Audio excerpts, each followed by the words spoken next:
క్రీస్తునందున్న ప్రియులకు ప్రేమతో వందనాలు తెలియజేస్తున్నాను. ఏప్రిల్ నెల 20వ తేదీ 2025. ఈరోజు దేవుడు మనకు చేస్తున్న వాగ్దానం ఏమిటనగా రోమాపత్రిక 4వ అధ్యాయము 25వ వచనం. ఆయన మన అపరాధముల నిమిత్తమై అప్పగింపబడి మనము నీతిమంతులముగా తీర్చబడుటకై లేపబడెను. ఆమేన్.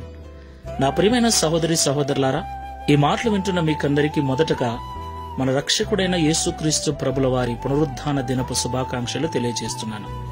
దేవునికి మహిమ కలుగును గాక. ప్రియులారా, అందరూ బాగున్నారు కదా? మీరందరూ బాగుండాలని ప్రభు సన్నిధిలో ప్రతిదినం ప్రార్థిస్తూ ఉన్నాను. ఈ కృపను నాకు అనుగ్రహించిన దేవునికి స్తోత్రాలు స్తుతులు చెల్లిస్తున్నాను. దేవునికి మహిమ కలుగును గాక. ప్రియులారా, ఈరోజు యేసుక్రీస్తు ప్రభుల వారు పునరుద్ధానము చెందిన దినం. పునరుద్ధానం అనగా తిరిగి లేపబడటం, తిరిగి బ్రతకటం. ఈ ప్రపంచ చరిత్రలో యేసుక్రీస్తు ప్రభుల వారు ఒక్కరే చనిపోయి మరణాన్ని గెలిచి తిరిగి లేచిన ఏకైక దేవుడు. దేవునికి మహిమ కలుగును గాక. ఇంతకైనా ఎందుకు మరణించాడు మనకు తెలుసు. ఆయన మన పాపముల కొరకే మరణించాడు. ఆయన తిరిగి లేచాడు. ఎందుకు లేచాడు? వాక్యం ఇలాగూ సెలవిస్తుంది, ఆయన మన అపరాధముల నిమిత్తం అప్పగింపబడి మనము నీతిమంతులుగా తీర్చబడుటకై లేపబడెను అని. దేవునికి మహిమ కలుగును గాక. ప్రియులారా, మనం ఎందుకు నీతిమంతులుగా తీర్చబడాలి? నిజమే, మనము జన్మతో కర్మతో పాపులమే. పాపులమైన మనము పరలోక రాజ్యం చేరటం అసాధ్యం. ఎందుకంటే పరలోక రాజ్యం పరిశుద్ధమైంది, నీతితో నిండినది. అపవిత్రమైనది, అనీతితో కూడినది ఏది అందులో ప్రవేశించటానికి వీలు లేదు. కాబట్టి పాపములో ఉన్న మనలను, అపరాధములలో ఉన్న మనలను క్రీస్తు తన రక్తమిచ్చి కొన్నాడు.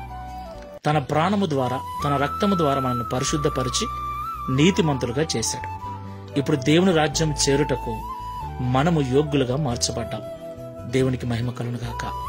కాబట్టి దేవుడిచ్చిన ఈ యోగ్యతను పోగొట్టుకొనకుండా జాగ్రత్తగా జీవించుదాం. ప్రార్థన చేసుకుందాం. ప్రేమ స్వరూపుడైన తండ్రి, పరిశుద్ధుడైన ప్రభువా, మీకు స్తోత్రాలు. నిజంగా నీవు మా తండ్రివి గనక, నిజంగా మా దేవుడవు నీవు గనక, మా క్షేమం కొరకు, మా మేలు కొరకు మేము నశించి నరకానికి వెళ్లటం ఇష్టము లేక మా కొరకు మరణించి ఆ మరణాన్ని గెలిచి తిరిగి లేచిన ఏకైక దేవుడవైనందుకు స్తోత్రాలు. ప్రభువా, మమ్మల్ని నీతిమంతులుగా చేయుట కొరకే, పరలోక రాజ్యం చేర్చుట కొరకే మీరు తిరిగి పునరుద్ధానుడవైనందుకు స్తోత్రాలు.